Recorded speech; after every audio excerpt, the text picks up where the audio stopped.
Le Livre du Ciel, tome 17, 18 juin 1925. L'immense espace vide de la volonté divine sera comblé par les actes des créatures réalisés dans la volonté divine. L'homme répondra à l'objectif premier de la création. Je me fusionnais dans la sainte volonté divine selon ma manière habituelle. Quand l'immense espace vide de la très sainte volonté divine se présenta à mon esprit, je me suis dit: comment se peut-il que ce vide puisse être rempli par des actes humains réalisés dans l'adorable volonté divine? Pour que cela puisse se produire, toutes les barrières de la volonté humaine doivent être enlevées puisqu'elles empêchent de franchir l'entrée de cette sphère éternelle et céleste de la volonté suprême, où semble-t-il Dieu attend ses actes, afin que l'homme puisse revenir à son origine dans l'ordre de la création. Cependant, on ne voit rien de nouveau en ce monde dans le domaine du bien. Le péché existe autant qu'avant, sinon plus. On entend bien parler d'un certain réveil dans le domaine religieux, de certaines œuvres dans les cercles catholiques, mais cela n'est qu'apparence. Si on va au fond des choses, on voit des vices horribles plus qu'avant. Se pourrait-il que d'un seul coup l'homme donne la mort à tous les vices pour donner vie à toutes les vertus, comme cela est requis pour vivre dans la sphère de la volonté suprême? Pour y vivre, aucun compromis n'est possible. On ne peut vivre divisé entre la vertu et le vice. Il est nécessaire de tout sacrifier dans le but de tout convertir en volonté de Dieu. La volonté humaine et les choses humaines ne doivent exister que pour accomplir la volonté de Dieu, afin que Dieu puisse développer sa vie en nous.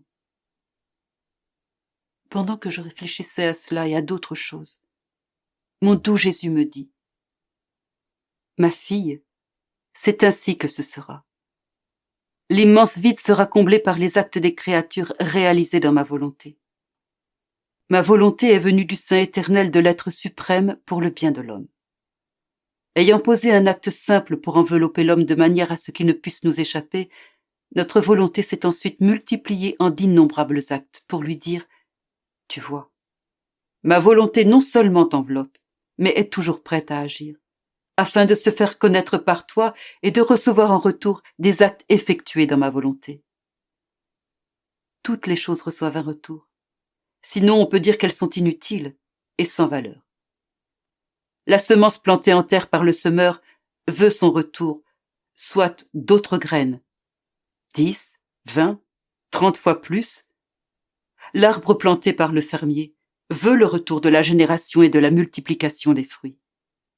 L'eau tirée de la fontaine donne à celui qui l'a puisée le retour de l'étanchement de la soif ainsi que la possibilité du nettoyage et du lavage.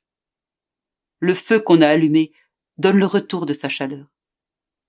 Il en va ainsi pour toutes les choses créées par Dieu, ayant le pouvoir de produire et de générer.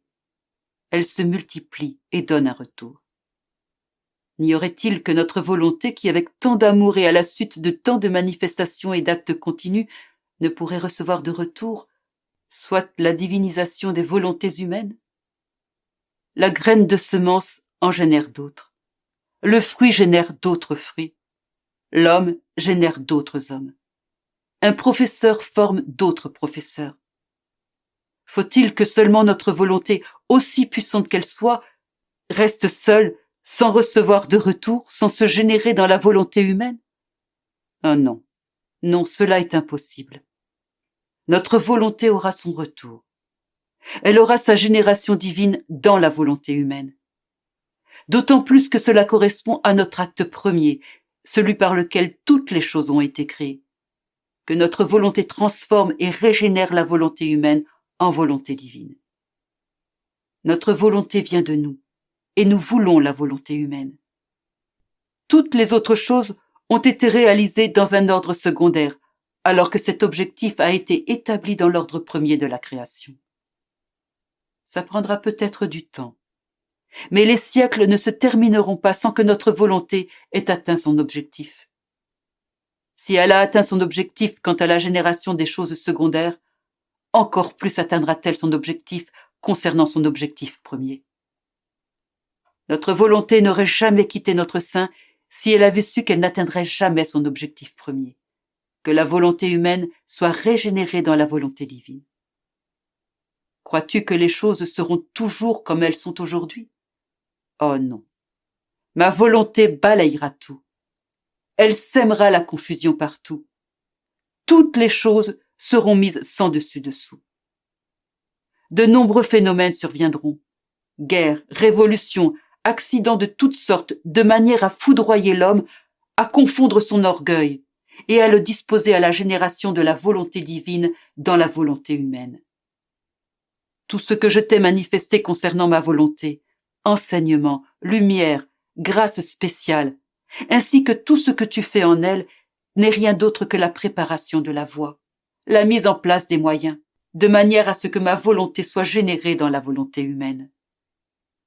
Si cela ne devait pas arriver, je ne t'aurais pas manifesté tant de choses.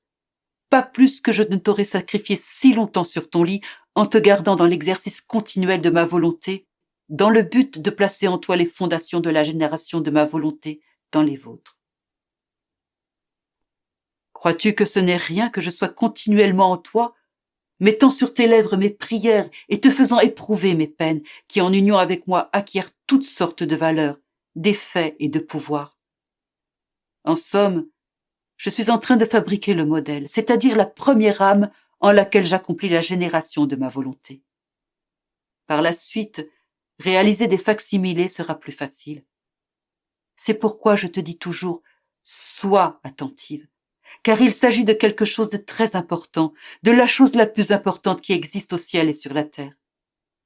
Il s'agit de protéger les droits de notre volonté, de restaurer le dessein de la création, de nous retourner la gloire pour toutes les choses créées et de nous permettre de répandre toutes les grâces que notre volonté avait prévu de donner aux créatures si elles avaient accompli notre volonté en toutes choses.